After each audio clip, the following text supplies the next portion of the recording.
On April 11, 1912, more than 2.200 souls stepped aboard the largest moving object humans had ever created, a floating palace of mahogany, polished brass, and electric light, a ship so vast that walking from bow to stern felt like crossing a small city. A full 15-minute journey from one end to the other. And most of the people on that voyage? They weren't tycoons or socialites.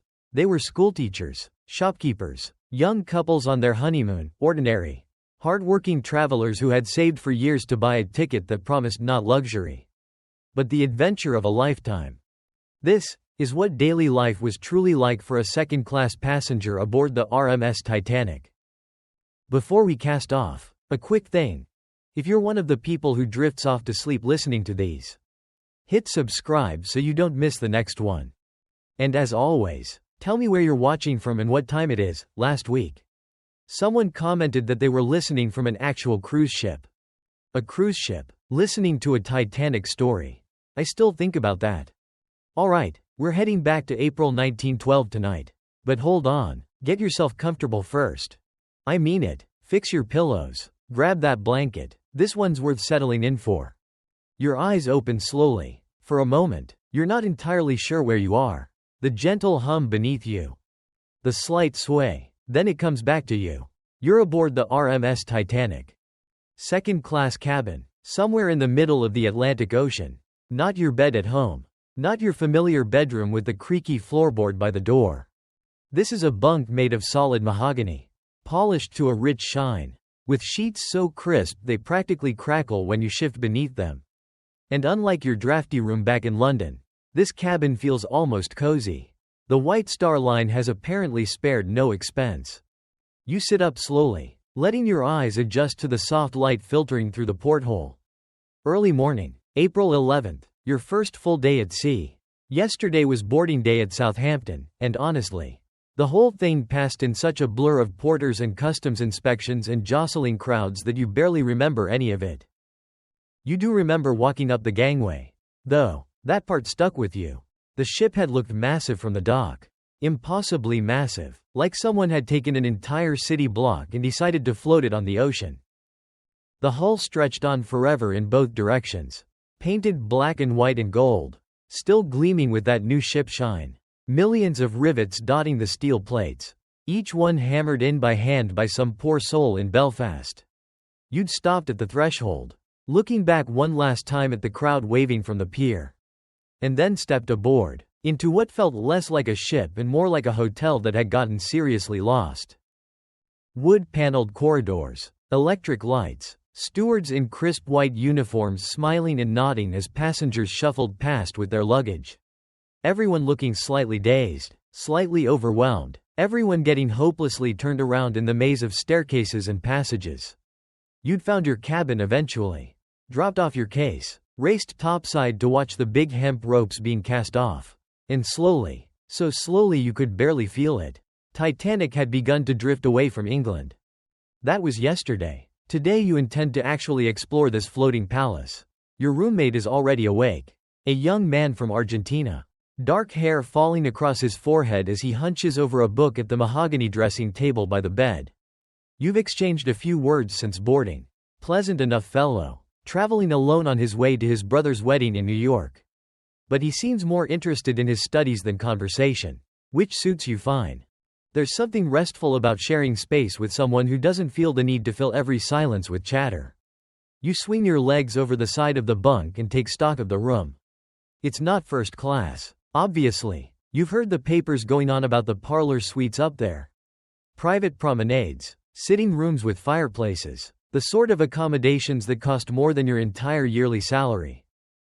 But this cabin? This cabin would have been first class on any other ship you sailed on. You took a voyage to Canada a few years back on the Empress of Britain. And your first-class cabin on that ship was roughly equivalent to what you're looking at now. The walls are painted a glossy white enamel over oak paneling. Clean, bright. The furniture is solid mahogany. Not the cheap pine you'd expect in second class. There's a proper dressing table, with a wash basin built right in. A mirror. Storage shelves with plenty of space for your toiletries. Not cramped at all. In fact, it feels almost spacious. And then there are the little touches that remind you this ship was built for a new age. The electric lights, for instance. You discovered last night that they actually turn themselves off when you leave the room and switch back on when you enter. Some sort of clever clip mechanism attached to the light and the door. You spent a good 5 minutes testing it, opening and closing the door like a child with a new toy. Watching the lights flicker on and off. Your roommate had looked up from his book with an expression that suggested he thought you might be a bit simple. But honestly, automatic lights, what will they think of next? You pull on your clothes, run a hand through your hair, splash some water on your face from the basin. Your stomach is rumbling. Breakfast time. You bid farewell to your roommate, who barely glances up from his reading and step out into the corridor. The ship's interior is quieter this early in the morning.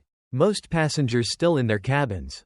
Probably. You pass a steward carrying a stack of fresh towels, and he nods politely as you go by. The wood-paneled walls seem to glow in the electric light. No gas lamps here, no soot or smoke, just clean, steady illumination that makes the whole place feel somehow modern.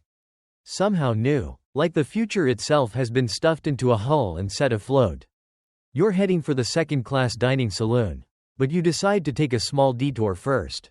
There's a library on this ship, an actual library with actual books, and you want to locate it now so you can find your way back later. You've got plans for that library. A helpful steward points you in the right direction. Down the promenade deck, he says, just past the entrance. Can't miss it. You make your way along the deck, enjoying the view of the ocean through the windows. Gray morning light, a bit of chop on the water. Nothing serious. The ship barely seems to notice, moving through the waves with a steadiness that surprises you. On your last voyage, the vibration from the engines had been so intense that your water glass had actually rattled its way across the dinner table and dumped itself directly into your lap. Very dignified. Here, though, you can barely feel the engines at all. Just that low constant thrum beneath your feet. Reassuring almost, like a heartbeat. And then you hear the music. You round a corner and stop. A small crowd has gathered outside what must be the library entrance. And there, in the middle of the crowd, is a string quintet, 5 musicians in neat dark suits, playing a lively tune that echoes off the wood-paneled walls. You think you recognize the violinist. Dark hair, focused expression, bow dancing across the strings with easy confidence. You saw him a couple of years ago, playing aboard the Mauritania. Wallace Hartley, if you remember right, the same Wallace Hartley. It hadn't occurred to you that ships would have the same musicians crossing back and forth. But of course they would. This is their job, their livelihood, playing for passengers who might toss a few coins their way if the music is good enough. You watch for a moment as a small satchel is passed around the crowd. Tips for the band, someone murmurs. Just like you, they're traveling as second-class passengers. The White Star Line pays for their passage, but not much else, so tips from their fellow passengers are genuinely appreciated. You fish a few pennies from your pocket and drop them into the satchel. The music swells around you. Schumann's Happy Farmer. You think, cheerful, energetic, a good way to start a morning at sea. You linger a moment longer, letting the music wash over you, watching the other passengers gathered around. Men in tweed suits, women in walking dresses, children tugging at their parents' hands, wanting to get closer to the musicians. Everyone smiling, everyone looking slightly amazed, as if they can't quite believe they're standing on the deck of a ship in the middle of the ocean. Listening to live music before breakfast. It occurs to you that this is exactly what the White Star Line was going for. This sense of wonder, this feeling that you've stepped into something extraordinary. First-class passengers might have their parlor suites and their Turkish baths and their gymnasium with the electric horse. But second-class passengers get this. Music in the corridors, mahogany furniture, electric lights that turn themselves on and off. Not bad for a middle-class ticket. Your stomach growls again, more insistently this time. Right, breakfast. You tear yourself away from the quintet and head for the staircase that will take you down to the dining saloon. The music fades behind you, replaced by the murmur of voices and the soft padding of footsteps on carpet. Down the gorgeous wood-paneled stairs you go, past one landing, then another. You take a wrong turn at some point and end up in a corridor you don't recognize. Backtrack, take another wrong turn, And finally spot a steward who points you the right direction with a patient smile. He's probably been doing this all morning. The ship is a maze. A beautiful, confusing, slightly overwhelming maze. And then you walk into the dining saloon and it takes your breath away. You'd been expecting something nice. Something a step above the bare wood decking and heavy drab furniture of your childhood voyages.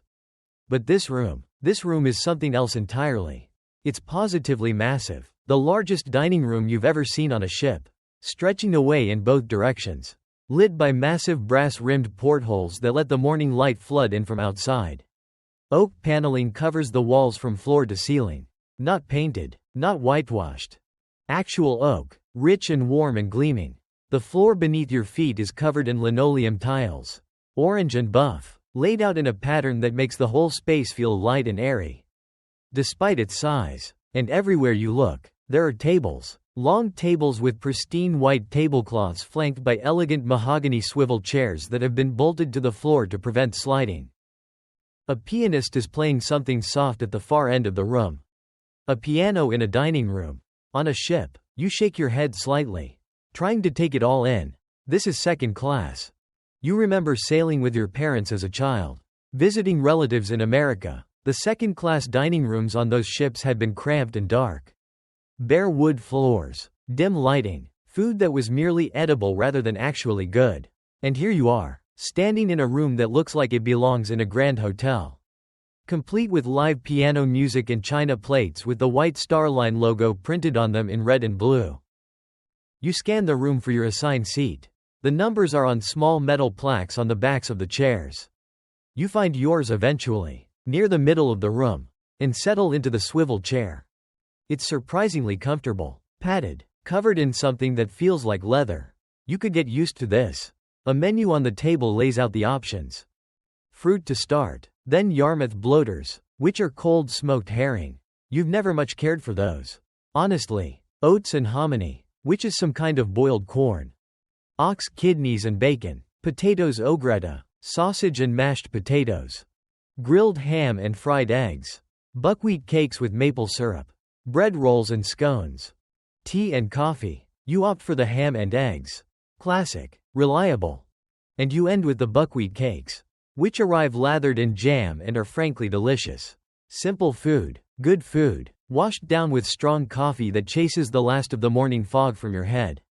The fruit is fresh, which surprises you. They must have loaded at Southampton just yesterday. Still crisp. Still sweet. You find yourself wondering what the first-class passengers are eating right now. If second class gets fresh fruit and buckwheat cakes and oak panel dining rooms, what on earth does first class look like? Your thoughts are interrupted by voices at your table. Other passengers are filing in, taking their assigned seats. You exchange nods and smiles as they settle in around you. And as the meal progresses, you begin to get a sense of just how varied your table mates are. There's a clerk from a bank somewhere in England. Middle-aged with a precise way of speaking that suggests years of dealing with numbers and ledgers. A Russian bookkeeper and his wife, who works as a dressmaker. She has kind eyes and speaks English with a heavy accent that requires you to lean in and listen carefully. A shop owner from Leicester, portly and cheerful, already on his second helping of sausages. A young honeymooning couple from France, so wrapped up in each other that they barely seem to notice the rest of the table exists. And a big party of travelers coming back from a trip to Guernsey in the Channel Islands. Trading stories about their adventures in animated voices. The conversation flows easily. Everyone agrees the ship is a marvel. The young woman from the honeymoon couple complains that her stateroom doesn't seem to be entirely finished yet. Some of the fixtures weren't installed properly. And another passenger mentions that the heat in her room hasn't been working at all. You nod sympathetically. It's a shame. You agree, but probably to be expected on a brand new ship. They finished building this thing just weeks ago. Bound to be a few rough edges. Bound to be a few things that don't quite work yet. You're secretly grateful your own cabin seems to be in working order. The coffee cup in your hand is warm. The oak walls glow in the morning light. The pianist has switched to something slower now. Something gentle that drifts beneath the chatter of voices. And you sit there, full and content, surrounded by strangers who are rapidly becoming acquaintances. Aboard the grandest ship ever built. Not a bad way to start a day at sea. With your belly full and the day stretching out ahead of you. You decide the next order of business is getting to know this ship. Actually getting to know it. Not the stumbling around and taking wrong turns of yesterday. Today you want to understand where everything is. You want to be able to walk from your cabin to the library. To the dining saloon. Without asking a steward for directions 3 times. You rise from your seat. Nodding goodbye to your table mates. The Russian dressmaker gives you a warm smile. The shop owner from Leicester is already flagging down a steward for more coffee. The honeymooning couple doesn't notice you leave at all. They're holding hands under the tablecloth. And gazing at each other like the rest of the world has simply ceased to exist. Must be nice. You make your way out of the dining saloon and into the corridor. Pausing to get your bearings. Right, you came down the stairs over there. Which means the library should be somewhere above you and to the left. Or was it to the right? You took so many wrong turns on the way down that you're not entirely sure anymore. A steward passes by and you flag him down. He's young, maybe 20, with the sort of eager-to-please expression that suggests he's new to this job and desperately wants to do well at it. Excuse me, I'm trying to get the lay of the land. Where exactly is everything? He brightens up, clearly happy to be useful. Of course, sir, the library's on C deck. Just above us. Smoking room's on B deck. Above that, your cabin's probably down on E or F deck, depending on your ticket, and if you want the boat deck, that's all the way up top. You thank him, and he hurries off, probably to help some other lost passenger. This ship really is a maze. 7 decks of passenger accommodations. All connected by staircases and corridors that seem designed specifically to confuse people. You're going to need a map. Or maybe breadcrumbs. But then you remember something. The steward who showed you to your cabin yesterday mentioned something about an elevator. An electric lift, he'd called it. Available for second-class passengers. The first of its kind ever offered in second class on any ship. You've never actually ridden in an elevator before. Hotels have them sometimes. The fancy ones in London and New York. But you've always taken the stairs. Elevators seemed like something for rich people. For first-class types who couldn't be bothered to walk up a few flights. But this elevator is for second class. For people like you. You ask the next steward you see where to find it. And he points you toward the forward staircase. Sure enough, there it is. A small entrance next to the stairs with an attendant standing beside it. The attendant is young. Really young. Maybe 16 or 17, with bright eyes and a friendly face. He's wearing a neat uniform and standing very straight, like he's trying to look older and more professional than he actually is. Going up, sir? You hesitate for just a moment. Then you step inside. The lift car is small but comfortable. Wood-paneled, of course. Everything on this ship is wood-paneled. There's a little folding seat against one wall, though you don't sit. The attendant closes the behind you. Takes hold of a lever. And with a soft whirring sound, you begin to rise. It's a strange sensation. Smooth. Almost weightless. Like being lifted by some invisible hand. You watch through the metal grating as the floors slide past. D deck. C deck. The attendant operates the lever with practiced ease. Slowing the car as you approach B deck. Bringing it to a stop so gently you barely feel it. B deck. Sir. Promenade and smoking room. You step out. Feeling oddly pleased with yourself. You just rode an elevator. On a ship in second class. Your grandmother would never believe it. The attendant catches your expression and grins. First time in a lift. Sir? Is it that obvious? A bit, sir. But don't worry. Most passengers are the same way.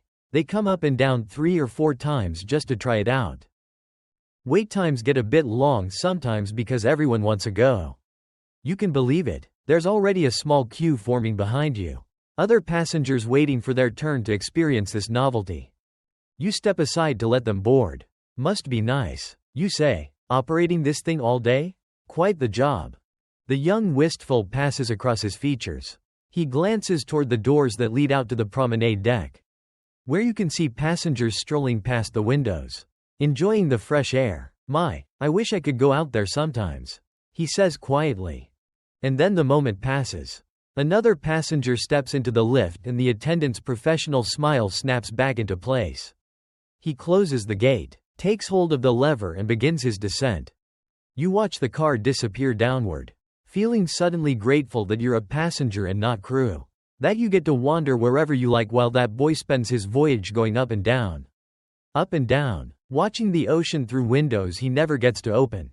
You push through the doors and step out onto the B-deck promenade. The cold hits you immediately. It's April, you remind yourself. Early April.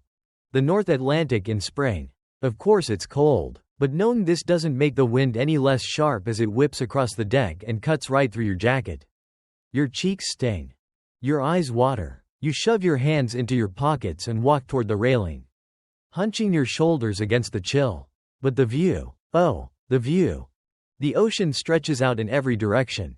Gray-green and endless, rolling in long swells that the ship barely seems to notice. The sky is overcast but bright. That particular silvery light you only get at sea. And there, off to starboard, growing closer with every passing minute, are the green hills of the Irish coast. Queenstown, the ship's next port of call. You hadn't realized you were so close. Time moves differently on a ship. The hours blur together. You'd lost track of where exactly you were in the world, focused on breakfast in elevators and getting lost in corridors. But here's Ireland, rising up out of the sea like something from a painting. Rolling green hills dotted with white cottages. The spire of a church catching the morning light. A small harbor town clustered around the waterfront. You lean against the railing and watch as the coast draws nearer. Other passengers have gathered along the deck, doing the same thing. Some are pointing. Some are taking photographs with little box cameras. A few children are bouncing up and down with excitement, their parents trying unsuccessfully to calm them. The ship slows. You can feel the change in the vibration beneath your feet. The engines easing back as the massive liner approaches the anchorage. A whistle sounds somewhere overhead, long and low, announcing your arrival. And then you see the tender. It's a small paddle steamer, ridiculously tiny compared to the ocean liner it's approaching. The nameplate reads SS America. You watch it chugging towards you across the harbor, smoke puffing from its single funnel. And you can't help but smile at the contrast. It looks like a newborn cozying up to its mother. A rowboat next to a mountain. The tender draws alongside. Passengers aboard are craning their necks, staring up at the ship with expressions of pure awe. You can't blame them from down there. At water level, Titanic must look absolutely enormous. A floating cliff face of black steel and white superstructure, stretching up and up until it blocks out half the sky. You watch as the new passengers begin to board. They're a mixed bunch. Migrants, mostly, from the look of them. Men in rough brown suits and bowler hats, lugging heavy old cases that probably contain everything they own. Women clutching children by the hand. A few families huddled together, looking nervous and excited and overwhelmed all at once. Third class, you assume, heading to America in search of better lives. You've read about this in the papers. The Great Migration, millions of people pouring across the Atlantic every year, leaving behind the old world for the promise of the new. These people look like they've come from all over Ireland. Different counties, different villages, united only by their hope that whatever waits for them in America will be better than what they left behind. One of them looks up at you. A young man, maybe your age, with a weathered face and calloused hands. He catches your eye and waves. Just a small gesture, almost shy. You wave back. What else can you do? The crew are busy now, handling the logistics of the stop.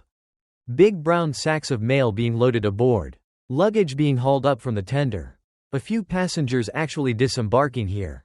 Their journey ending in Ireland rather than beginning. The whole process will take a couple of hours. You're told. The ship won't leave Queenstown until early afternoon.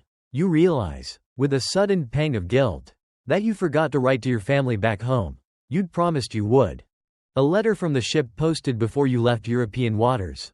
It would have been collected with all the other mail and loaded onto one of those sacks going back to shore. But in all the excitement of boarding, you'd completely forgotten. And now it's too late. The mail's going the other direction. Your letter will have to wait until New York. Your mother is going to be disappointed. The cold is really starting to bite now, working its way through your clothes despite your best efforts to stay warm. You've been standing at the railing for nearly an hour, watching the tender go back and forth, watching the new passengers stream aboard. Time to head inside. Time to find somewhere warmer. You think about the library. That cozy room the steward mentioned yesterday. With the green armchairs and the bookcases and the writing desks by the windows. That sounds perfect right now. A warm place to sit. A good book to read. Maybe you'll finally write that letter to your family. Even if it won't go out until you reach America. You push away from the railing and head back toward the doors. The promenade deck is busier now than it was earlier. Passengers everywhere, clustered in small groups, chatting and laughing and pointing at the Irish coast. A few have brought deck chairs out and are huddled under wool steamer rugs. Trying to enjoy the sea air without freezing to death. Children race past, playing some game that involves a lot of shrieking and running and not watching where they're going. You dodge around a pair of elderly women, deep in conversation, and make your way toward the staircase. The warmth of the interior hits you like a blessing as you step through the doors. Your cheeks are numb, your fingers are stiff. You flex your hands, trying to work some feeling back into them. The ship feels different now than it did this morning. More alive, more populated. The corridors that had been mostly empty at dawn are now full of passengers going about their business. Stewards moving purposefully from room to room. The distant sound of music drifting from somewhere below. The constant low murmur of voices punctuated by occasional bursts of laughter. This is what an ocean voyage feels like. You think, this bustle, this energy, this sense of being part of something larger than yourself. Hundreds of people all sharing this floating world. All heading toward the same destination. You make your way toward the library, and this time you don't get lost. The room is everything you'd hoped it would be. Warm, quiet, paneled in contrasting sycamore and dark mahogany that gives the whole space an elegant, sophisticated feel. Green armchairs and sofas are scattered around, nestled against small mahogany tables. Hourglass-shaped carvings on the walls add a subtle modern touch. Large windows let in the gray afternoon light. And books. Shelves and shelves of books arranged behind glass doors in a massive bookcase that takes up most of the forward wall. A library steward stands nearby, handing out volumes to passengers who then settle happily into the armchairs. You approach the bookcase and browse the gilded titles on the spines. Travel narratives, biographies, history, romance novels, a few scientific texts that look intimidatingly dense, and there, on the second shelf from the top, a familiar title catches your eye. The Adventures of Sherlock Holmes. You've read it before, of course. Everyone's read it, but there's something comforting about returning to an old favorite. Something reassuring about knowing exactly what's coming next. The steward notes your selection in a little ledger and you find a seat near one of the windows. Settling into an armchair that seems to have been designed specifically to swallow you whole. Outside, the Irish coast is still visible. Green and lovely in the gray light. Inside, you're surrounded by the soft sounds of pages turning. The occasional cough or murmur. The scratch of pens as other passengers write letters at the nearby desks. Someone drops their book and swears quietly. Someone else laughs at something they're reading. You open your book to the first page. And for the next several hours, you're not on a ship at all. You're in London. Foggy, gas-lit London. Following Holmes and Watson through cobblestone streets and shadowy alleys. Solving mysteries and catching criminals. The ocean might be rolling past outside your window. But in your mind's eye, you're stepping across the threshold of 221B Baker Street. Time passes without you noticing. You look up from the pages long enough to glance at a clock on the wall. Almost noon already. That can't be right. You only just sat down. You only just opened the book. But no, the clock doesn't lie. And your stomach is rumbling again. And when you think about it, you've been sitting in this armchair for the better part of 3 hours. Holmes has solved 2 cases in that time. A scandal in Bohemia, the Red-Headed League. You've been so absorbed in the stories that you completely lost track of everything else. That's the thing about ocean voyages. Time moves strangely. The hours stretch and compress in ways they never do on land. There's no commute to worry about. No appointments to keep. No errands to run. Just the gentle rhythm of meals and sleep and whatever you choose to do in between. It's disorienting at first, but also, you have to admit, kind of wonderful. You hand your book back to the library steward, who notes the return in his little ledger. You'll come back for it later. Maybe after dinner. For now, though, lunch is calling. You make your way toward the door, stepping carefully around passengers who are still deep in their reading. One woman is writing furiously at a desk by the window. Page after page of what looks like a very long letter. Her husband must be in trouble for something. Another passenger has fallen asleep in his armchair. Book open on his chest. Snoring softly. No one seems inclined to wake him. You push open the door and step out. And walk directly into a metal pole. Not hard enough to hurt, but hard enough to make you stumble backward and swear under your breath. You look up, blinking, and find yourself staring at the base of what must be the ship's main mast. A massive steel column rising up through the deck and disappearing somewhere far overhead. Why exactly the designers decided to place the library door directly in front of the mast is beyond you. Someone must have looked at the blueprints and said, "Yes, this seems fine. Let's put a giant pole right where people will be walking." Brilliant planning. Top marks all around. You step awkwardly around the obstacle and head for the stairs that will take you down to the dining saloon. The room is busier now than it was at breakfast. More passengers, more noise, more stewards hurrying between tables with laden trays. You find your assigned seat and settle in, nodding to the familiar faces already gathered around the table. The Russian bookkeeper is here again, along with his dressmaker wife. The shop owner from Leicester. A few others you recognize from this morning. But some seats are empty. The honeymooning couple from France is nowhere to be seen. Probably still in their cabin. And a few of the Guernsey travelers seem to have skipped lunch entirely. Sleeping it off on deck chairs somewhere. You assume. The boat deck maybe. Under steamer rugs. Beneath that massive fourth funnel that looms over the stern of the ship. The conversation at the table turns. As conversations inevitably do these days. To the situation in Europe. Germany's arming, says a man you haven't spoken to before. Middle-aged, serious face. The sort of person who reads newspapers cover to cover and has opinions about everything. Building up their navy, their army. It's obvious what they're preparing for. War, you mean? The shop owner from Leicester shakes his head. Come off it. Nobody wants a war. The Kaiser's just posturing. They all do. The French don't trust them. Neither do the Russians. The French don't trust anyone. Neither do the Russians. Come to think of it. You listen with half an ear.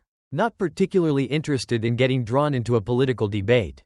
Personally, you think all this war talk is overblown. Alarmist. The kind of thing newspapers print to sell copies. A real war, a proper European war, seems about as likely as mankind ever walking on the moon. Which is to say, not very likely at all. The conversation shifts. Someone brings up the ship's progress. How fast they're going, whether they'll try to reach New York early. The Olympic did it, says the serious-faced man. Arrived ahead of schedule on her maiden voyage. They might try the same thing with this one. I hope not, you find yourself saying. Arriving at night is a miserable experience. All that waiting around in the dark. And even if the White Star Line lets you stay aboard overnight. The uncertainty is annoying. This earns you a few playful jeers from around the table. Apparently you're the cautious type. The stick in the mud who doesn't want to break any speed records. Besides, you add, the Mauritania holds the speed record. Has for about 3 years now. This ship isn't built for racing. You've been on the Mauritania. The Russian bookkeeper looks impressed. Or once, a couple of years ago. Nice ship. Beautiful actually. But the vibration was shocking. One night at dinner, my water glass rattled its way across the table, past my plate, and dumped itself directly into my lap. This gets a laugh from the table. You might mean the motion. Sliding an imaginary glass across an imaginary table and into your imaginary lap. By contrast, you say, gesturing at the glass of water in front of you. Look at this. Everyone looks. The water is perfectly still. Barely a ripple on the surface. The ship might as well be sitting in a harbor for all the motion you can feel. Steady as a rock, someone murmurs. And it's true. The Titanic doesn't pitch, doesn't roll, doesn't vibrate with that teeth-rattling intensity you remember from the Mauritania. The engines are there of course. You can feel them if you concentrate. That low constant thrum beneath your feet. But it is subtle. Background noise. Nothing like the shuddering beast that powered the Cunard liner. The stewards arrive with lunch. And the conversation gives way to eating. The food is good. Really good. Better than you expected for a midday meal. Hearty pea soup to start. Thick and warming. Exactly what you need after spending all that time on the cold promenade deck. Then a choice of main courses. Spaghetti au gratin, corned beef with vegetable dumplings, roast mutton with potatoes. You go for the spaghetti. Something different, something you wouldn't normally order. The voyage is making you adventurous. There's an assortment of cold cuts available as well. Roast beef, sausage, ox tongue, which you politely decline because there are limits to your adventurousness. Pickles and salad to round things out. And for dessert, a choice between tapioca pudding, apple tart, cheese and biscuits. You opt for the tapioca pudding. Nearly everyone else at the table orders the apple tart. You briefly wonder if you've made a mistake. Then the pudding arrives and it's creamy and sweet and absolutely perfect. And you stop wondering. A small glass of beer accompanies the meal. Just one, enough to take the edge off without making you drowsy. The Russian bookkeeper is drinking wine. The shop owner from Leicester is on his third ale and showing no signs of slowing down. Different strokes for different folks. The stewards begin clearing the plates. Silverware taps gently against china as conversations rise and fall around you. You sit there feeling pleasantly full and comfortably warm, watching the sunlight shift through the brass-rimmed portholes as the sun moves across the sky. Eventually, you stand, pondering how to spend the rest of the afternoon. The library is tempting, Holmes and Watson are waiting, but you've been sitting for hours. Your legs feel restless. Maybe some fresh air would do you good, a walk on deck. A chance to stretch and watch the world drift by. You aren't the only one with that idea. A cluster of passengers moves toward the staircase leading up to the promenade. You join them, climbing one landing and then another, until you emerge onto B deck and push through the doors into the open air. The cold is still there, that sharp April chill that cuts through your jacket, but it feels less harsh than it did this morning. Perhaps you've grown used to it. Perhaps the sun is a little stronger now. Or perhaps your good mood softens its bite. You stroll along the promenade looking for a place to settle. Deck chairs have been arranged in neat rows. Many already taken. You find an empty one near the railing. Pull a wool steamer rug over your lap to block the breeze. And sit back to enjoy the view. And there is a view. There always is on an ocean crossing. Children run nearby, chasing one another up and down the deck, shrieking with laughter. Their parents watch with that familiar blend of affection and fatigue. A young woman in a nearby deck chair has already dozed off, wrapped in her steamer rug with her hat tipped over her eyes. You don't blame her, you feel drowsy yourself. Maybe you should have ordered that coffee after dessert. Farther down the promenade, a group of passengers is playing shuffleboard. Their light-hearted teasing carries on the wind. Someone accuses another of cheating. Someone protests. Everyone laughs. The pucks slide across the deck and knock together with satisfying clacks.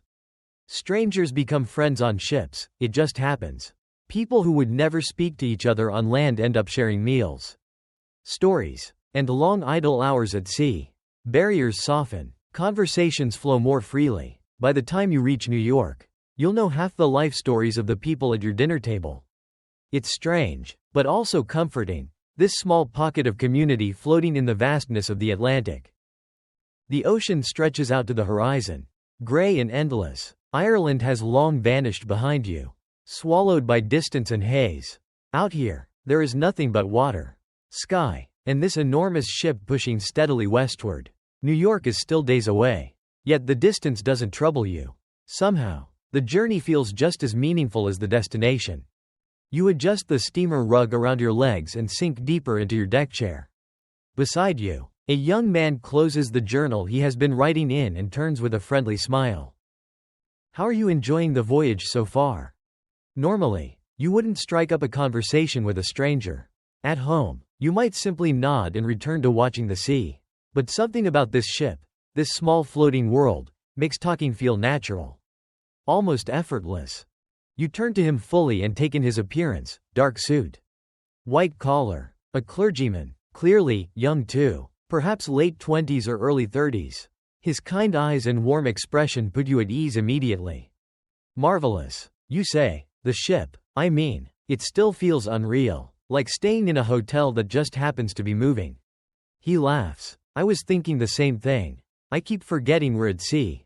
The ship is so steady it might as well be land. You nod. I said as much at lunch. I sailed on the Mauritania a couple of years ago. Terrible vibration. Nothing like this. I had a similar experience on the Crown Princess off Sicily. He replies. My water glass nearly danced off the table. You grin, kindred spirits. Fellow survivors of rattling ocean liners. The Reverend tells you about the head cold that plagued him on the first day of the voyage. He spent nearly 24 hours miserable in his cabin. He admits, until a fellow clergyman, a Baptist minister from Philadelphia, gave him a bottle of tonic he swears by. And it worked, he says with a cheerful shrug. I'm out here talking to you instead of lying in my bunk feeling sorry for myself. He speaks with an easy warmth. The kind of person who makes conversation feel like a pleasure rather than a duty. You find yourself relaxing, letting the dialogue flow naturally. He tells you about his parish in northern England, a quiet place of christenings, weddings, funerals, Sunday hymns everyone knows by heart. Nothing glamorous, but meaningful work all the same. He's traveling to America to visit a seminary, to attend lectures and speak with scholars he admires.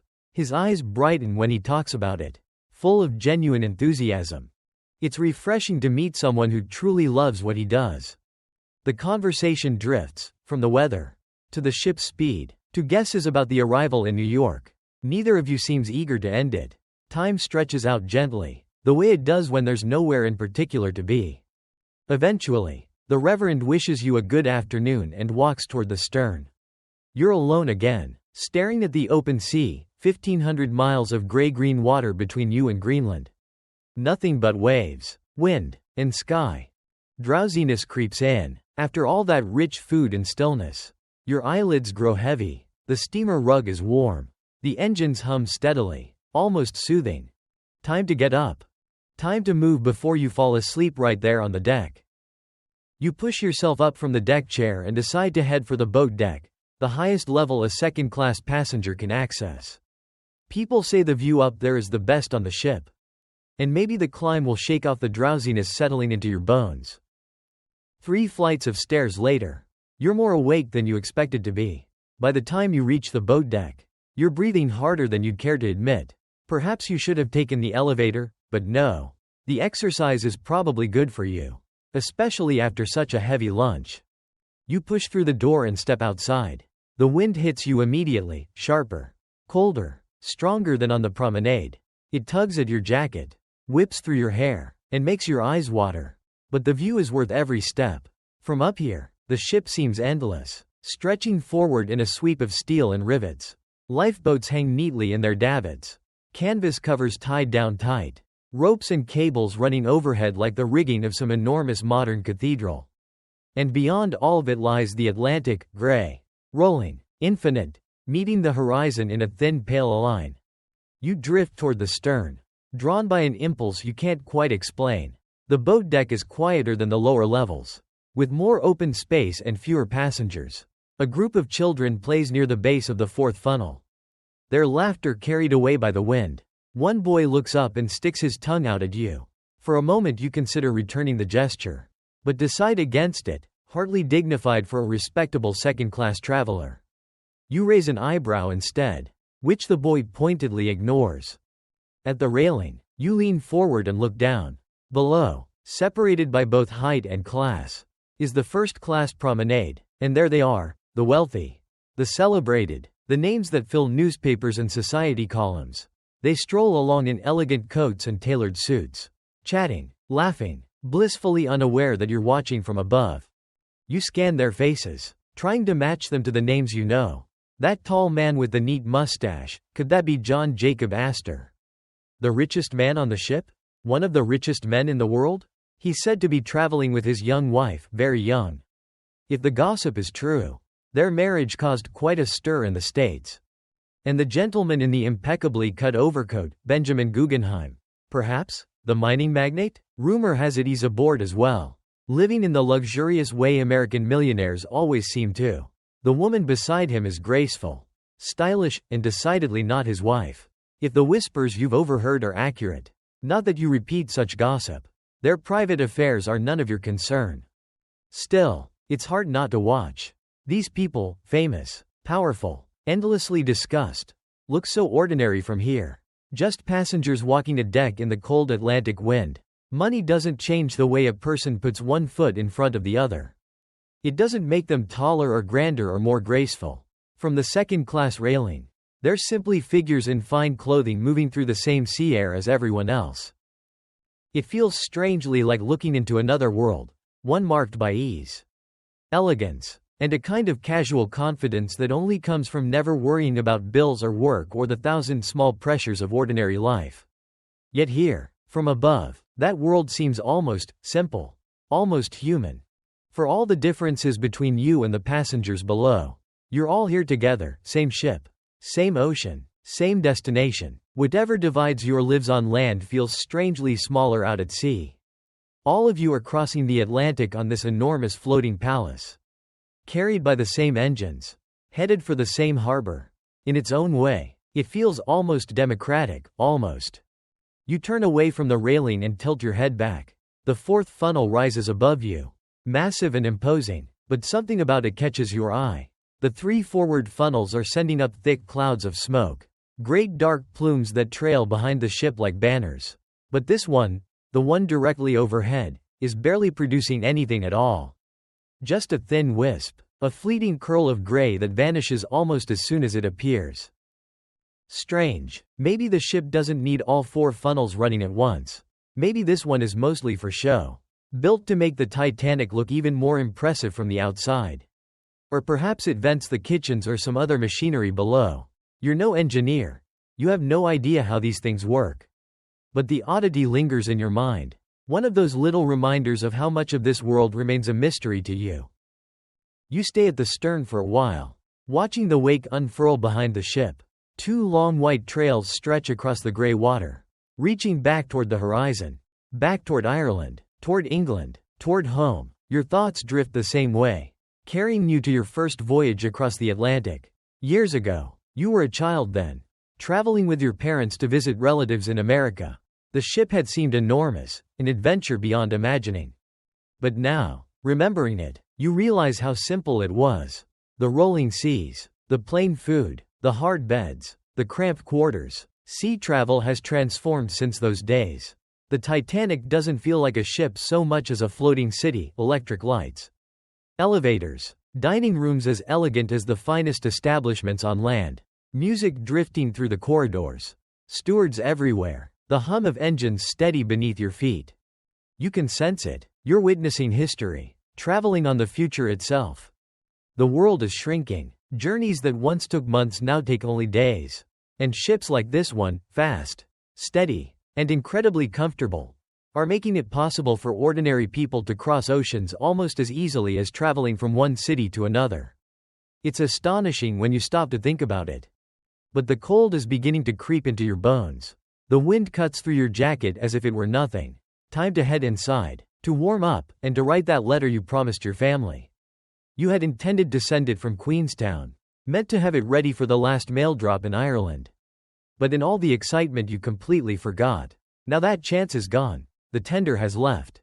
The mailbags are long gone. And your unwritten letter will have to wait until New York. Still, you can write it now. While the memories are fresh. By the time you reach the harbor, you'll have pages to send home, filled with every detail of this magnificent voyage. You walk back toward the stairs, pausing at the door for one last look at the vast sweep of the ocean, the sky, and the towering funnels rising against the clouds. Then you step inside. The warmth hits you immediately, almost startling after the icy wind outside. Your fingers are stiff, your nose numb. You rub your hands together, coaxing feeling back into them, and make your way through the ship toward the library. The library is busier now than it was earlier. Afternoon seems to be the preferred time for reading and writing. Most armchairs are taken, several desks are occupied, and the soft scratch of pens blends with quiet conversation and the steady hum of the engines. You find an empty table near a window and claim it. Your own stationery is still in your cabin, but a steward supplies you with paper and pen, white star-line letterhead. Crisp and elegant, your family will treasure it. Proof that you were truly aboard this legendary ship. You sit for a moment, pen hovering above the blank page, unsure where to begin. So much has already happened in just 2 days. Boarding at Southampton. The train journey from London. The near collision with the New York as Titanic left harbor. The stops at Cherbourg and Queenstown. Your cabin and your roommate. The food, The music. The conversations with strangers who are quickly becoming friends. You start at the beginning, the only place that makes sense. The first sentences come slowly, then gather speed. You describe the train ride from Waterloo. The grey London streets giving way to rolling green countryside. You describe the docks at Southampton.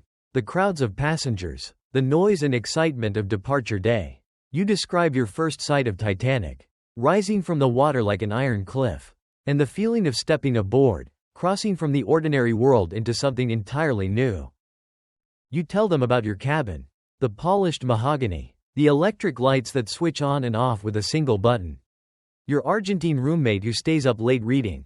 You describe the dining saloon, the long tables, the swivel chairs, the brass-rimmed portholes, the passengers from every walk of life, clerks, shopkeepers, honeymooners, travelers returning from holiday. And of course, you tell them about the musicians, Wallace Hartley and his violin. The small string ensemble playing outside the library. Their music drifting down the corridor like a promise of elegance and calm. You mention the tip jar being passed around, and how you dropped in a few pennies, just a small gesture. But it felt right. You tell your family about the elevator, the very first ever installed for second-class passengers, and the young attendant who operates it with such pride. It still feels like magic, rising through the decks without climbing a single stair. You describe the library where you're sitting now, the green armchairs, the polished mahogany tables, the steward who hands out books with the cheerfulness of a shopkeeper offering sweets. You've been reading Sherlock Holmes. You write, an old favorite. Somehow, the stories feel more vivid out here at sea, as if the salt air sharpens every detail.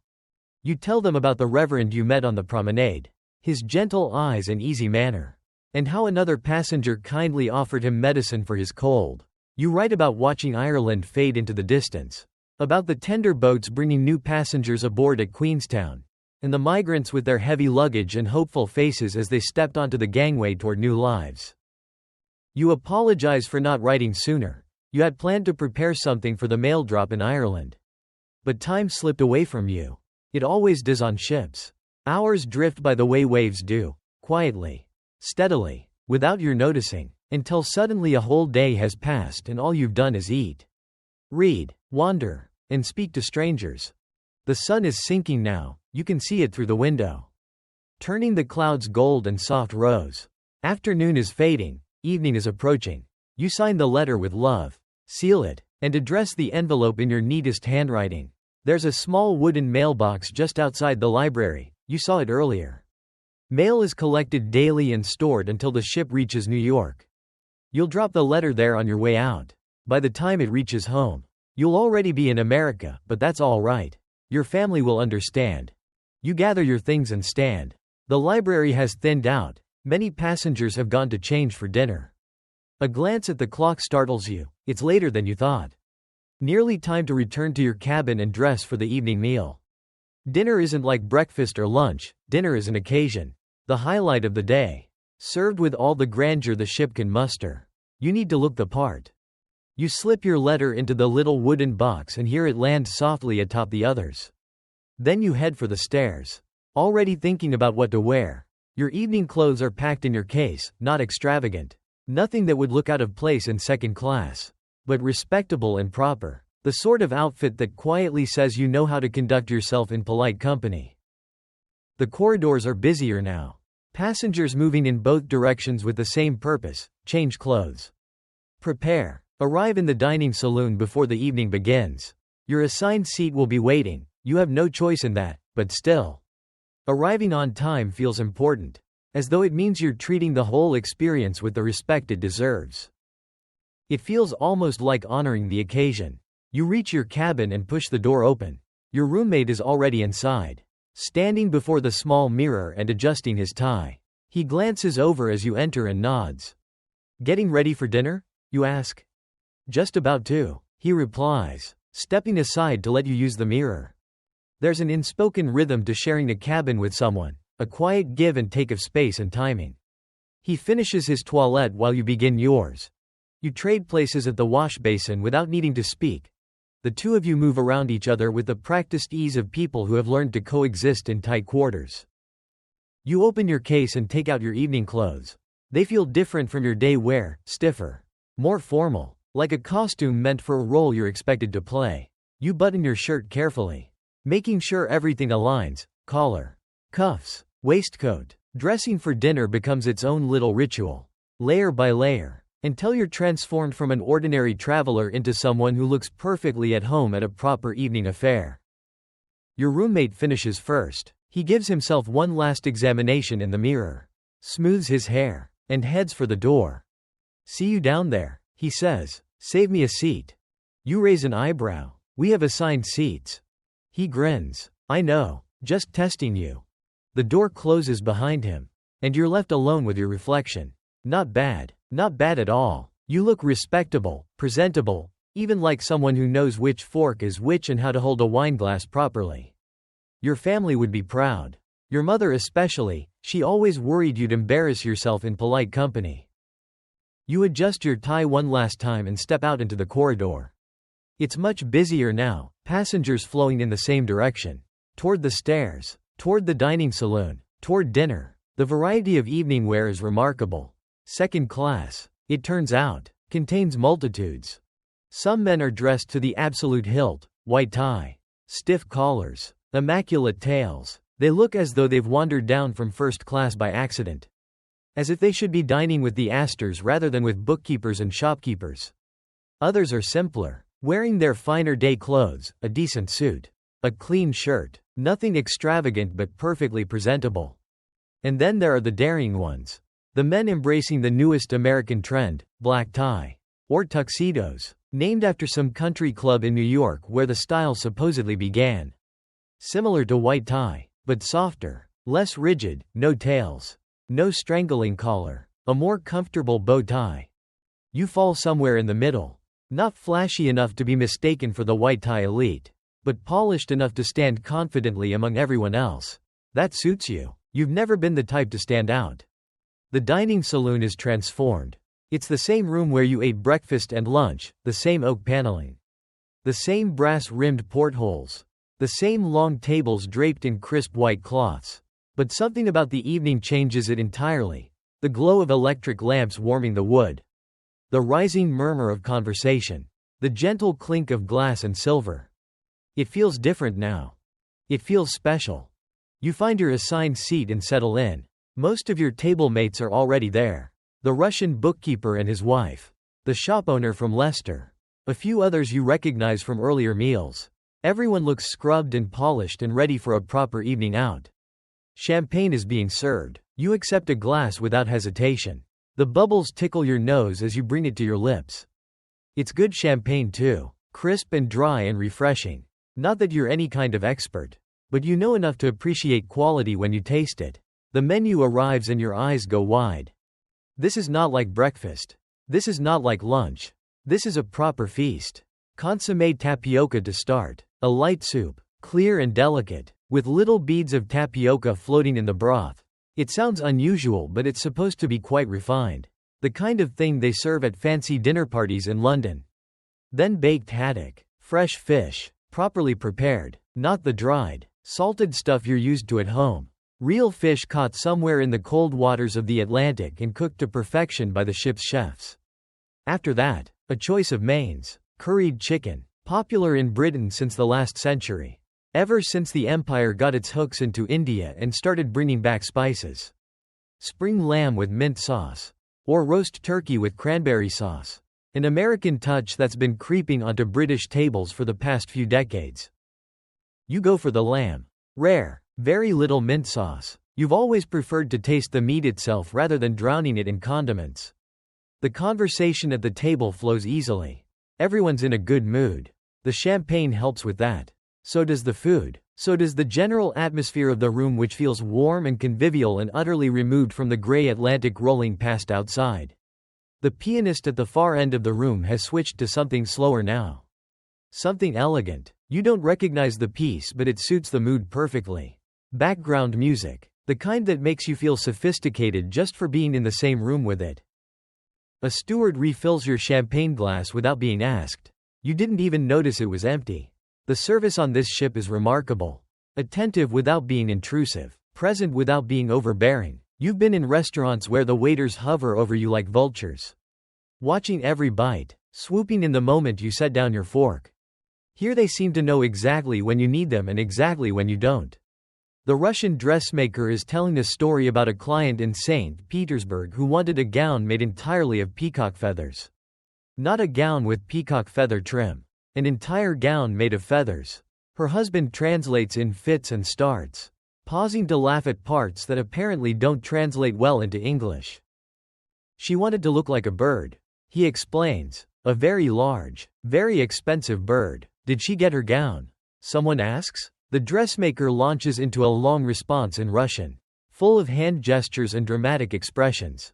Her husband nods along, occasionally interjecting with his own comments. By the time the translation comes, half the table is already laughing, having understood the gist from the performance alone.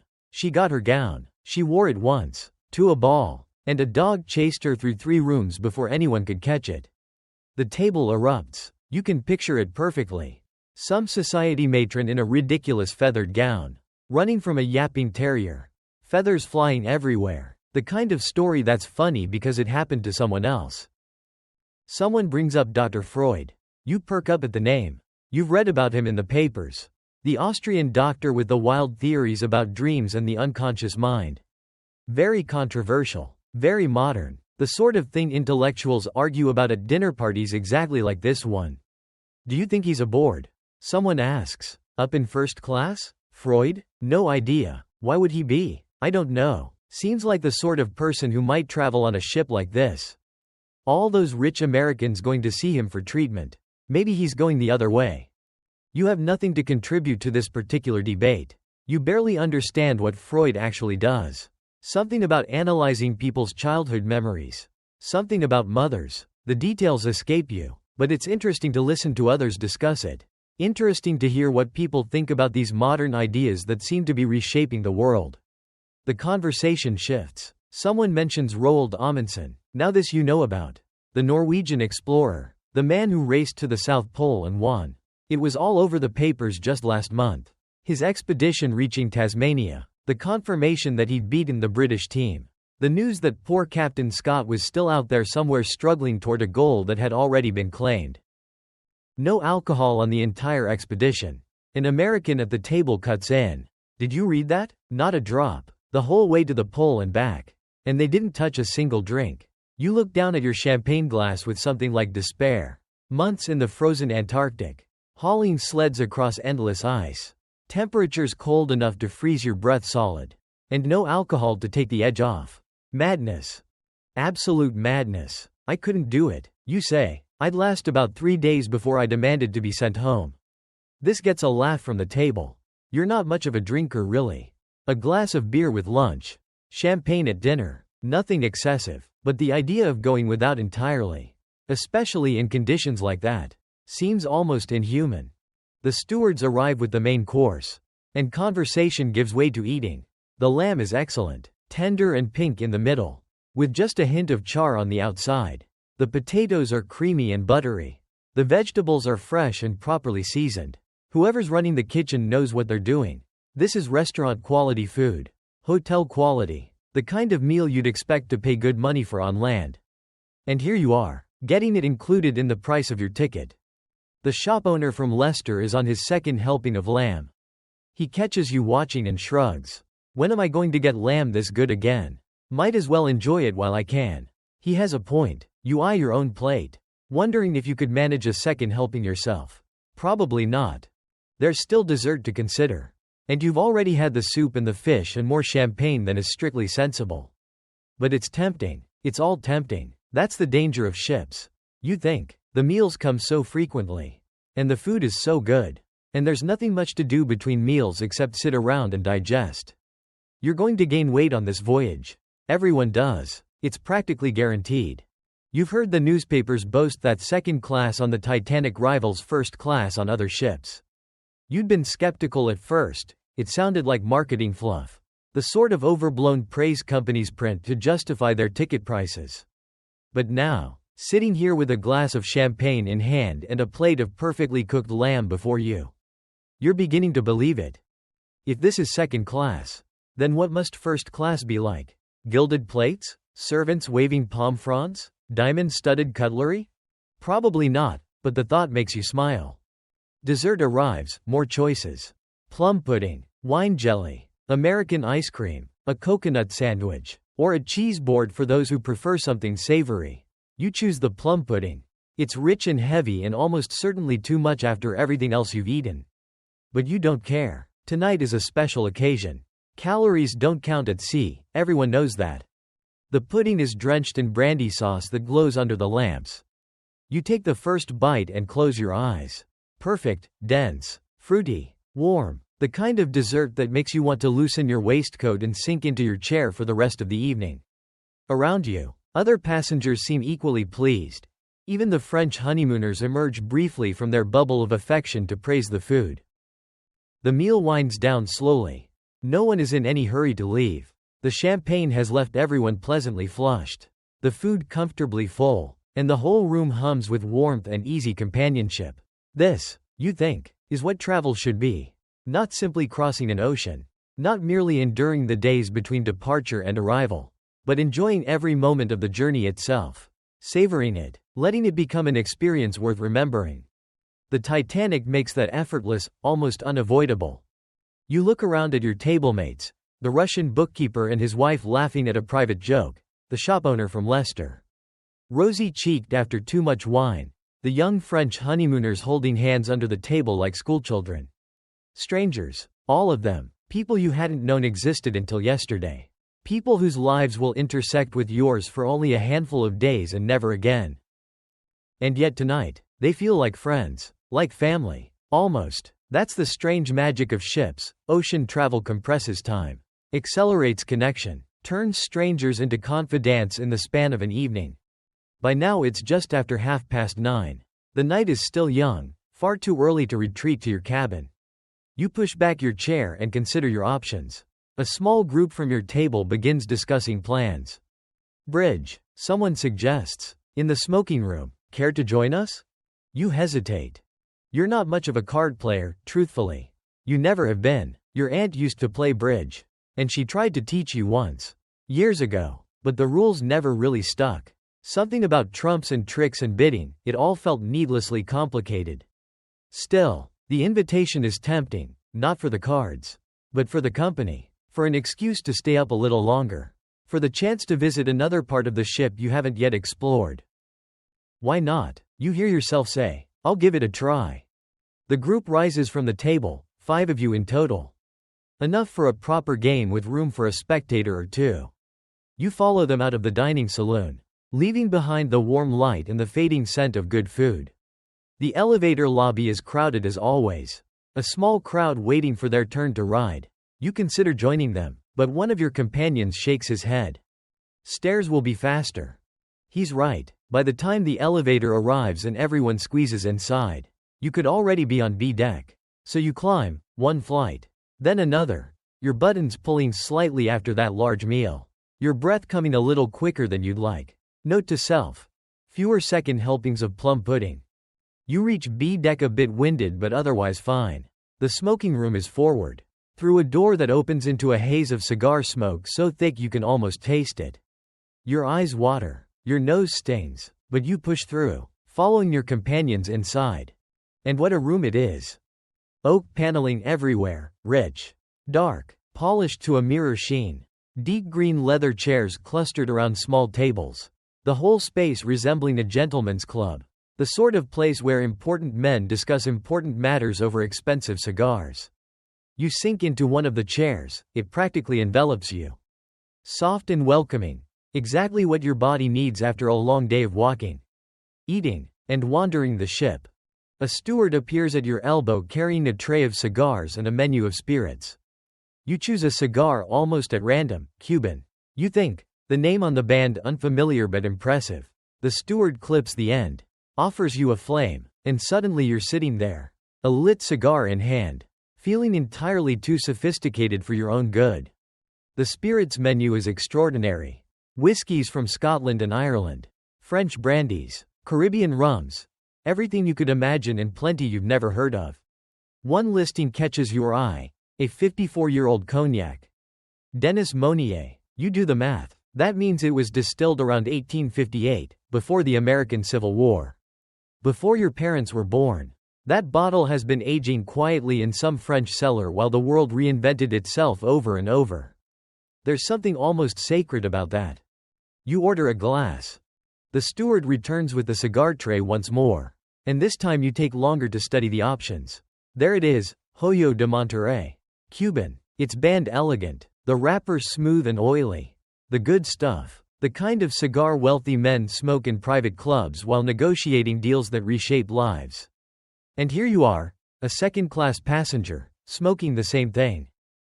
The steward clips the end with a practiced motion and lights it for you. You draw in gently until the ember glows orange. The first puff fills your mouth with smooth, earthy smoke, cedar, leather, something faintly sweet like dried fruit. You exhale slowly, watching the smoke drift toward the ceiling. Not bad at all. Your cognac arrives in a crystal snifter. The amber liquid catching the lamplight. You swirl it the way you've seen sophisticated people do in hotels and restaurants. Then lift it to your nose. The aroma is astonishing, warm, deep, layered with fruit, oak, and something indefinable, something that smells like time itself. You take a small sip and let it linger on your tongue. Yes, that's good. Very, very good. Your companions begin shuffling the cards, preparing the bridge setup. One of them is explaining the rules to another passenger who, like you, barely remembers how to play. Trumps and tricks and bidding. Just as your aunt used to say. It all still sounds complicated. But with a Hoyo de Monterrey in one hand and a glass of 54-year-old cognac in the other, you find you don't particularly care. The game begins. You're paired with the shop owner from Leicester, who turns out to be far better at cards than you expected. He carries your partnership through the first few hands while you stumble along, playing the wrong cards at the wrong moments and apologizing every few minutes. Don't worry about it, he says cheerfully. We're winning anyway. And somehow, you are. Despite your best efforts to drag the partnership down, you keep coming out ahead. The shop owner knows exactly what he's doing. He reads the table like a book. Seems to know everyone's hand before they even play it. You try mostly to stay out of his way and let him work his quiet magic. Between hands, the conversation drifts easily. The Russian bookkeeper recounts a story about a card game gone wrong in St. Petersburg. Something about a colonel accusing a banker of cheating, challenging him to a duel, and the banker fleeing the country that same night, never to be seen again. Did he cheat? Someone asks. The bookkeeper shrugs. Almost certainly, but no one could prove it. That's the trick, isn't it? Says the shop owner. Dealing another hand, getting away with it. Speaking from experience? Someone teases. Absolutely not, the shop owner replies, perfectly serious, then he winks. I never get caught. The table erupts in laughter. The cigar smoke hangs lazily in the air, softening the lamplight. The green leather chairs cradle you comfortably. The cognac warms you from the inside.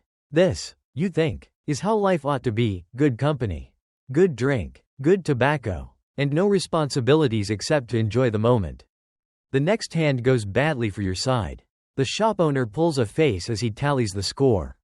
Your fault, he says, but he's grinning. My fault? You're the one who bid 4 hearts. Because I thought you might have something to contribute. I contributed. Enthusiasm. More laughter. Someone calls for another round of drinks. The steward appears almost instantly, as if he'd been waiting just beyond the edge of the lamplight for exactly that request.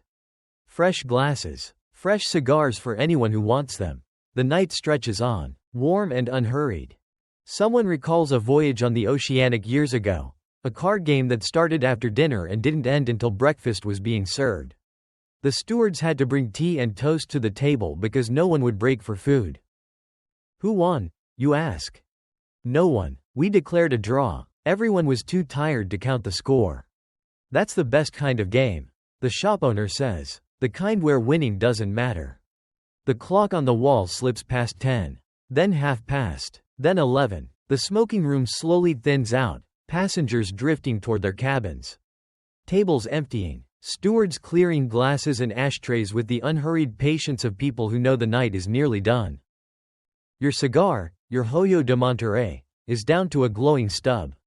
You rest it gently in the ashtray and watch the final wisps of smoke curled toward the ceiling. Good to the last draw.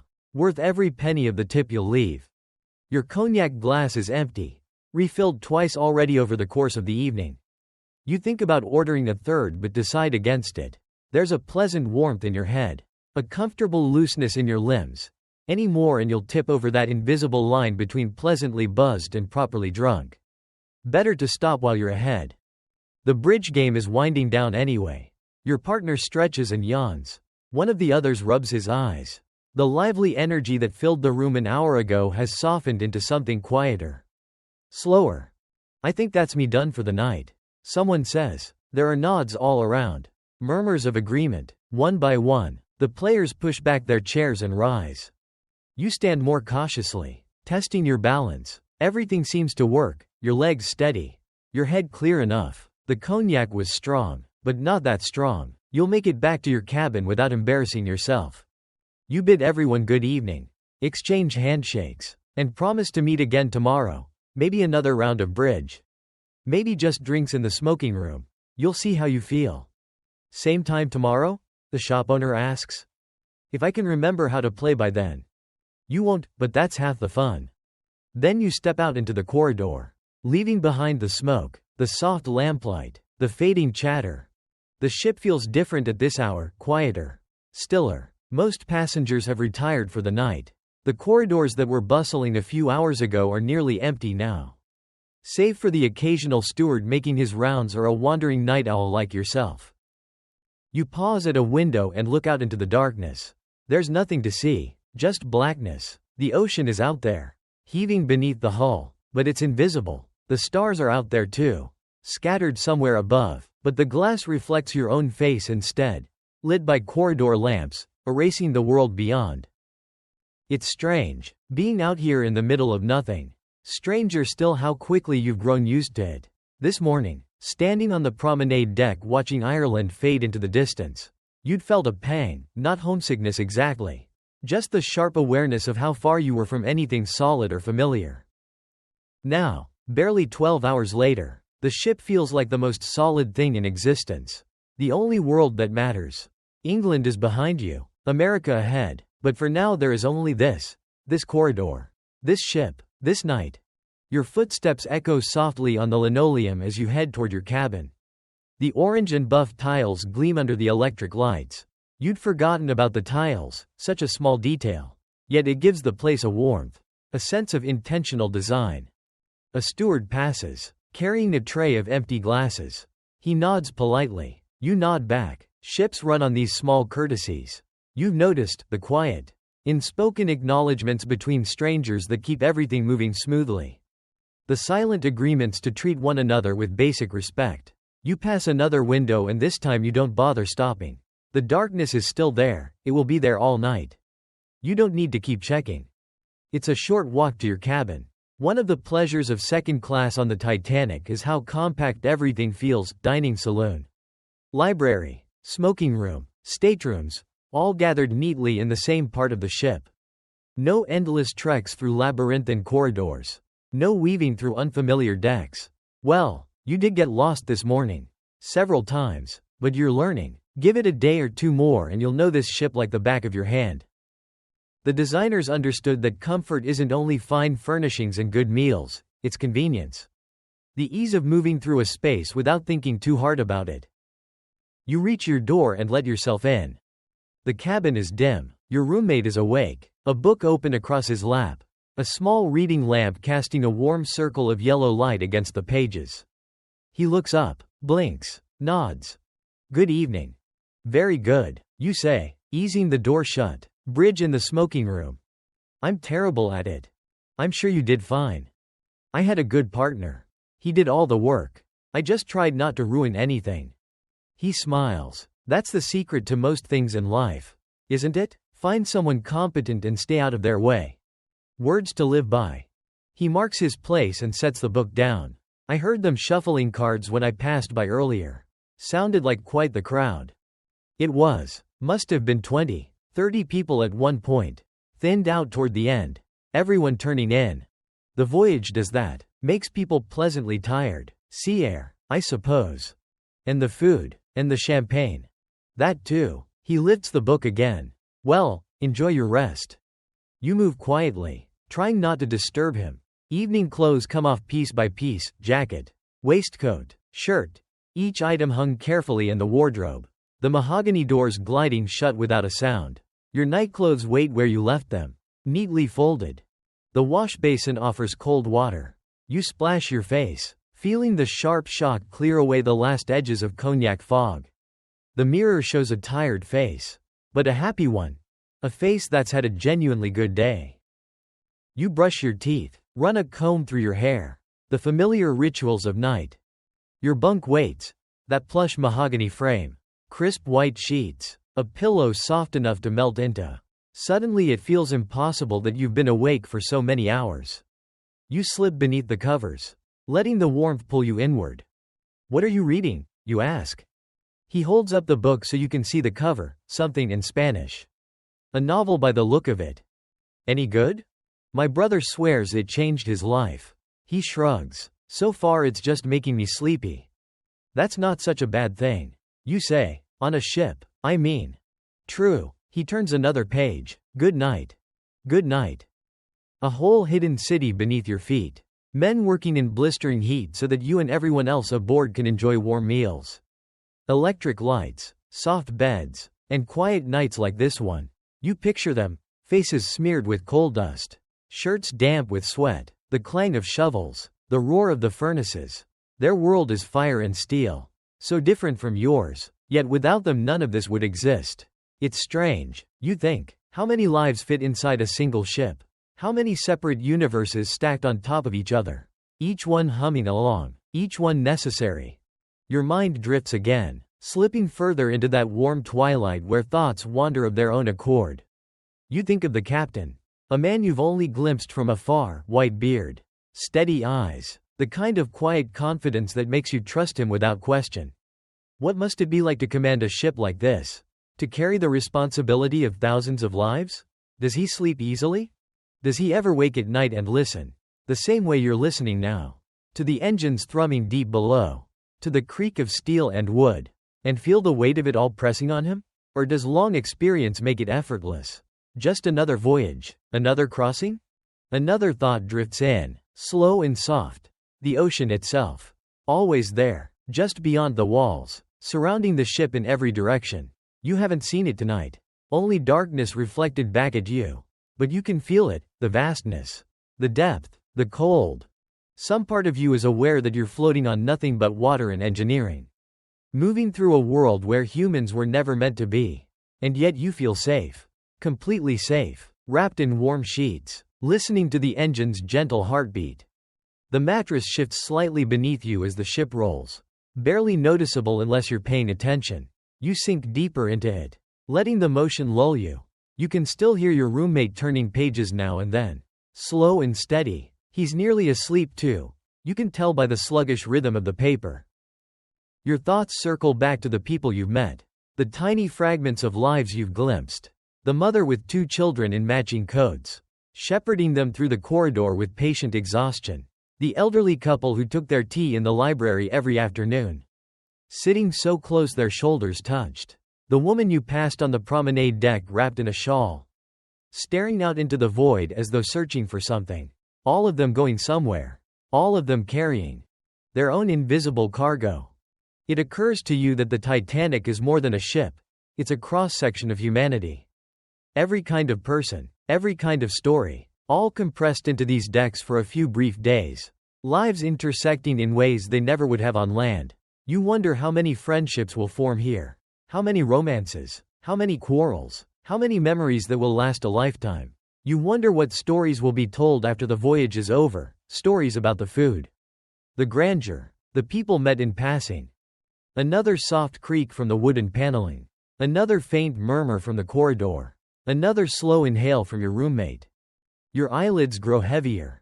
You think, for a fleeting moment, of tomorrow's breakfast, the coffee, the warm rolls, the quiet chatter of the dining saloon. You think of exploring more of the ship, of returning to the library, of maybe another round of bridge in the evening. Ordinary thoughts, pleasant thoughts. Then those two dissolve. The hum of the engine settles over you like a blanket. Low and constant, steady as a heartbeat. Your breathing slows to match it. The last remnants of consciousness slip away, and you drift, gently, peacefully, into sleep, carried through the darkness by a ship that feels, in this moment, like the safest place in the world. Systems working behind the scenes, carrying you along whether you understand them or not. The ship hums softly beneath you. A reminder that countless moving parts, pipes and boilers and engines and gears, are doing exactly what they must. Perfectly synchronized, perfectly hidden. Your comfort is the final result of thousands of details you never see. Your thoughts drift back to that fourth funnel again. The odd one out. It seemed almost symbolic in a way. Something grand on the surface that hid a secret purpose you couldn't guess at. Maybe everything is like that. People, ships, entire lives. You see the outside, the polished surface, the part meant to be noticed. But underneath there's always something else. Something quieter, stranger, more complicated.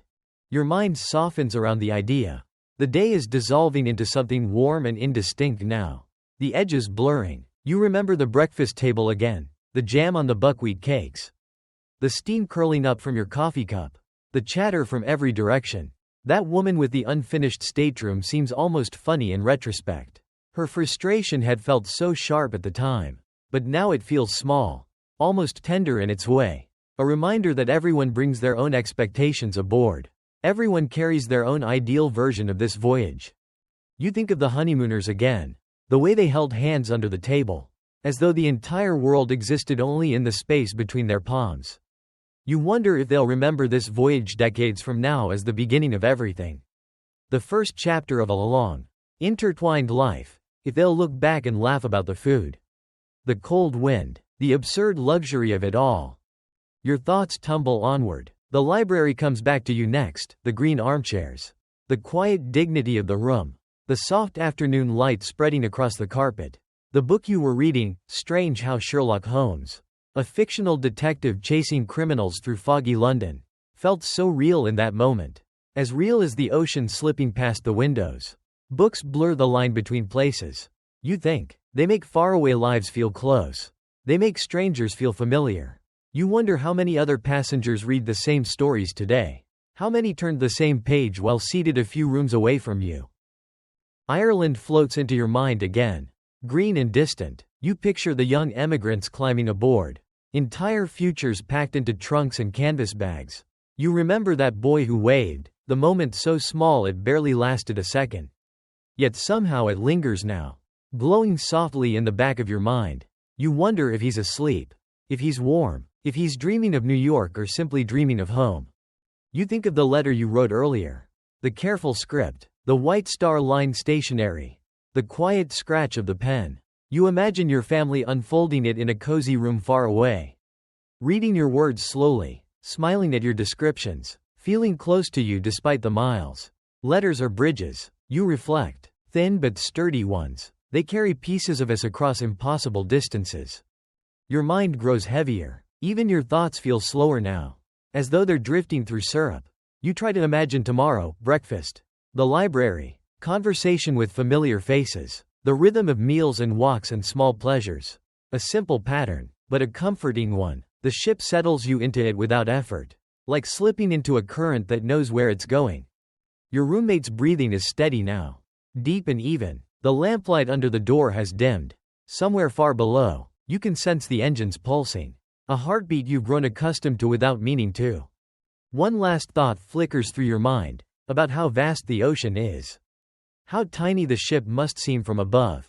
How improbable it is that you're here at all. Wrapped in warmth while the Atlantic stretches in every direction. Then the hum of the engines overtakes everything, smoothing your thoughts into nothing at all. And you sleep. Hidden out of sight, the ship runs on coal, steam, and the tireless labor of hundreds of people you will never meet. Your meals arrive neatly on plates, and you eat them without thinking about the farms where the vegetables grew. The cold waters where the fish were caught, or the cooks working in the galleys below. Even the spaghetti you had at lunch, where did it come from? Probably Italy, dried and packed, shipped across the Mediterranean, then across the Channel, loaded onto this vessel, cooked in the galley, and finally placed before you on a plate marked with the white Star Line logo. Such a long journey for a simple dish. Such a vast chain of hands, ships, trains, and warehouses working together just to place lunch in front of you. But you didn't think about any of that. No one does. That's how civilization functions, thousands of invisible processes humming quietly in the background, making modern life possible. It's easier that way, simpler. You can't hold every detail in your mind, you go mad trying. Better to accept the comfort, to enjoy it without questioning where it came from, to trust that the people keeping everything running know what they're doing. Beneath you, the engines hum. You no longer notice the sound consciously, but it's always there, a steady vibration you feel more than hear. A subtle reminder that even in complete stillness, you are moving. The shore is far behind you now. By tomorrow, you'll wake up somewhere entirely new, with miles of ocean crossed while you slept. Your body grows heavy, sinking into the mattress. Your limbs resist movement. Your eyelids drift closed. Everything is warm, soft, quiet. The pillow cradles your head. The blankets embrace your body. And the ship rocks just enough to remind you that you're floating, suspended high above the ocean floor in a steel cocoon held up by engineering and mathematics. But you don't think about that. Not anymore. All worries slip away as consciousness fades. Night settles in. Somewhere above you, the stars shine. The same stars sailors have navigated by for thousands of years. The same constellations your grandfather might have watched from the deck of another ship on another voyage. You can't see them from your cabin, but you know they're there. They're always there. Tomorrow the sun will rise. Breakfast will be served, and the journey will continue. But not yet. Not for many hours. For now, there is only this cabin, this bunk, this ship carrying you gently through the dark. Your thoughts blur and scatter like clouds. The people you met today, the food you ate, the sights you saw, all of it dissolves at the edges. You remember the band outside the library playing Schumann's The Happy Farmer. The violinist with the concentrated expression, Hartley. Wallace Hartley. You think vaguely about tipping him again tomorrow. If you remember, you recall the Irish coast rising out of the mist, green against the gray, the tender approaching the ship like a newborn reaching for its mother. The first-class passengers walking below, Astor, Guggenheim, names from newspapers, now living parallel lives only decks away. You think of the dining saloon, oak panels, brass portholes, white tablecloths, the letter you wrote, the one your family will read in a week or two. By then you'll be in America. By then all this will be memory. Everything becomes memory eventually. Everything fades.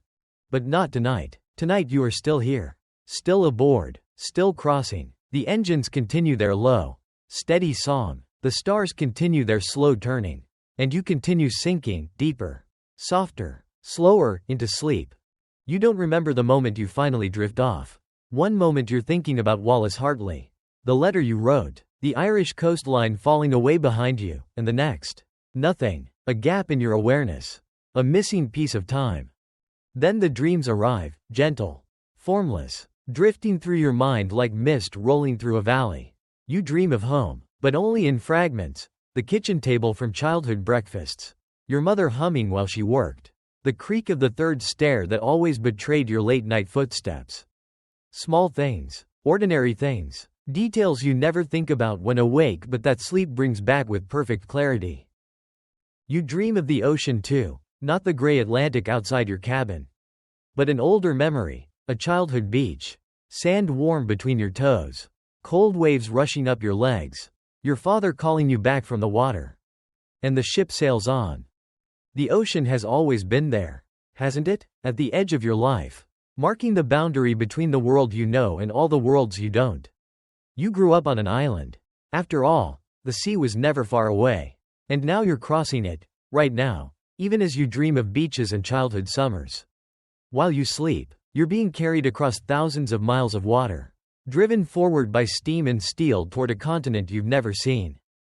Your dreams shift. You dream of the ship, but not the ship as you know it. In the dream, the Titanic is alive, not a machine, but a creature. A great iron whale gliding through the dark. Her engines breathe. Her hull flexes with each swell. She knows where she's going. She needs no map, no compass, no officers standing watch. She simply knows. The way a bird knows south. The way a salmon knows home. Some ancient instinct forged into her rivets and plates guiding her westward toward New York. In the dream, you're inside her, part of her. Your heartbeat syncs with the steady rhythm of her engines. Your breath matches the rise and fall of her hull. Where she goes, you go. Her journey becomes your journey. Her destination becomes your destination. It's a strange dream, the kind that sounds impossible when spoken aloud, but in the moment it feels real. Completely real. For these days aboard, she has become your whole world, home, passageway, hotel, restaurant, and gathering place, all contained within one immense steel body moving through the night. The dreams fade, return, fade again. Time behaves differently in sleep. An hour feels like a minute stretches into an hour. The clock on the wall keeps its steady ticking, but you're no longer tied to it. You exist somewhere else, somewhere outside of time. Your body does its quiet work, preparing itself, storing memories, sorting through the thousand small experiences that shaped your day. All the walking, the talking, the watching, the thinking, it adds up, even if you don't notice. Sleep is the repayment. Sleep prepares you for tomorrow. And tomorrow will come. It always does. The sun will rise over the eastern horizon, staining the clouds with pink and gold. Stewards will begin their rounds, tapping softly on cabin doors, offering early morning tea to passengers already stirring awake. The dining saloon will fill again. The smell of bacon, eggs, and fresh bread will drift through the corridors. And you'll be there, at your assigned table, nodding politely to your tablemates, ordering the buckwheat cakes again, because they were surprisingly good. Another day on the water. Another 24 hours of this strange suspended life. Another step closer to New York. What will the city be like? You've pictured it so many times. The harbor. The docks. The towering buildings from photographs. The crowded streets full of people from everywhere. The noise. The energy. The overwhelming newness. Your cousin emigrated 5 years ago. His letters paint the portrait of a city that never sleeps. Trolley cars rattling over cobblestones at midnight. Restaurants open until dawn. Bright theaters. Loud music halls. And a restless ambition so constant it makes London seem quiet by comparison. He loves it. He says he could never come back to England. That the old country feels slow and small now. That once you've tasted America, nothing else quite satisfies. You're not sure you believe him. You love England. Love the green hills and the familiar streets and the rhythm of a life you understand. But you're curious. You want to see for yourself. You want to stand in the middle of Manhattan and feel what your cousin felt. That rush. That sense of possibility. Maybe you'll understand. Maybe you won't. Maybe it takes more than a visit to feel what the emigrants feel. Maybe you have to burn your bridges. Sell everything you own. Leave with no intention of coming back. That's not you. You're a tourist. A visitor. You'll see the sights and eat the food and then you'll go home. Your roots are in English soil. They always will be. But still, you're curious. You want to understand what draws so many people across this ocean. What makes them leave everything behind for a place they've never seen? What magic America holds that makes the risk worth taking? You'll find out soon enough. A few more days and the mystery will reveal itself. But imagination is never quite right. Is it? The real thing is always different. Bigger, smaller, louder, quieter, more colorful or less colorful than you expected. The gap between what you picture and what you find is where surprise lives. You're looking forward to being surprised. You're looking forward to standing on that deck as the harbor approaches. Watching the city grow larger and more detailed with each passing minute. Feeling your heart beat faster as the gangway is lowered and the moment finally arrives. The moment when this voyage ends. The moment when you step off this ship and onto American soil for the first time. What happens after that? You don't know. You have plans, of course. Addresses to visit, people to see, things to do. But plans are just guesses about the future. The future itself is unknowable. It unfolds one moment at a time, surprising you at every turn. That's what makes it exciting. That's what makes it worth living. The dreams have stopped now. You're not dreaming anymore. You're just sleeping, floating in that deep, quiet place where nothing happens. Where time doesn't exist. Where you're not even really you anymore. Just a body in a bed, breathing and healing and waiting for morning. The ship moves through the night. Her bow parts the water. Her propellers churn the sea behind her. Her funnels release their steady plumes of smoke into the cold Atlantic air. 3 of them anyway. The 4th one barely smokes at all. You still don't know why. Something to do with ventilation.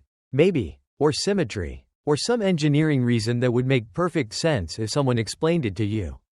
Not that it matters. The ship works. That's what matters. The ship works and you're aboard and the journey continues whether you understand the details or not.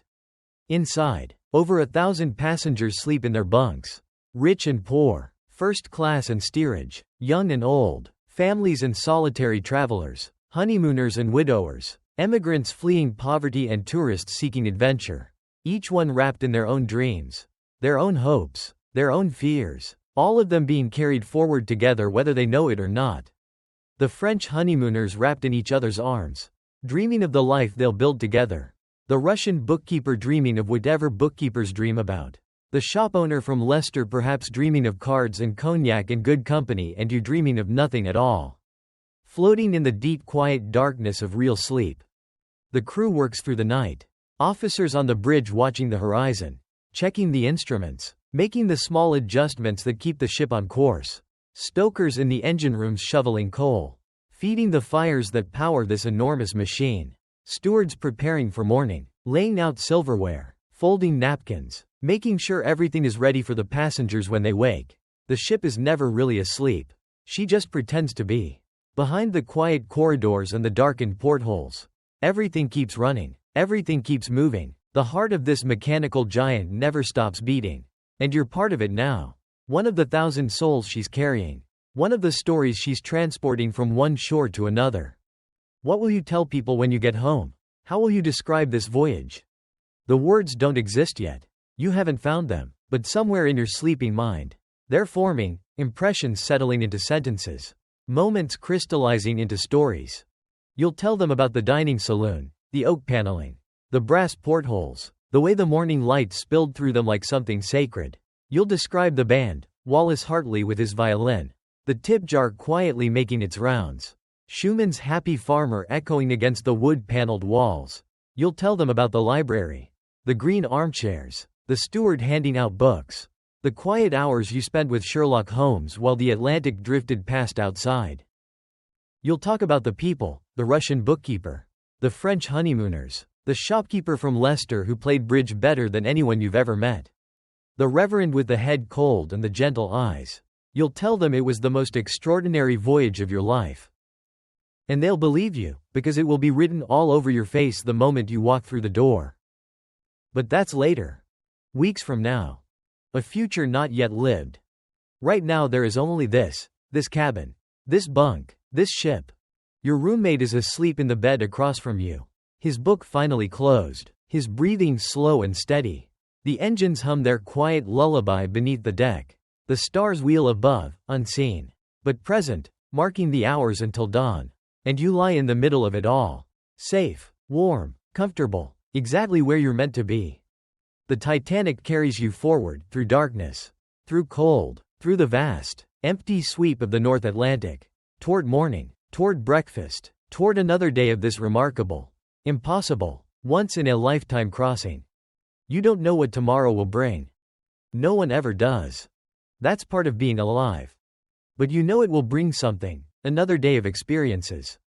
Another day of memories. Another day suspended between sea and sky. And for now, that is enough, more than enough. So you let go. You sleep. Deep, effortless, complete. The ship handles the rest. She knows the way. Her officers, her crew, her engines, her compass, they will guide her through the night. They don't need your help. They don't need your worry. All they need is for you to rest. So you do. You drift with the rhythm of the engines, sinking deeper into unconsciousness. And far above, on the bridge, an officer checks the horizon and writes in the logbook. April 11, 1912, clear skies, calm seas, all quiet. The ship sails on. The night continues. And you sleep, peaceful, untroubled, safe in your bunk, safe aboard this mighty vessel, safe in a way you may never feel again. Morning will come when it's ready. Until then, there is nothing to do but float. Nothing to do but dream. Nothing to do but let the ship carry you forward into the dark. Toward whatever waits on the far side, New York. America. The future. But not yet. Not for days yet. For now, only this. Only rest. Only peace. Only the gentle sway of the hull and the soft hum of the engines and the quiet certainty that everything is exactly as it should be. Close your eyes. Let go. The night will hold you. The ship will carry you. And when you wake, sunlight will be dancing on the water. And another beautiful day aboard the Titanic will be waiting.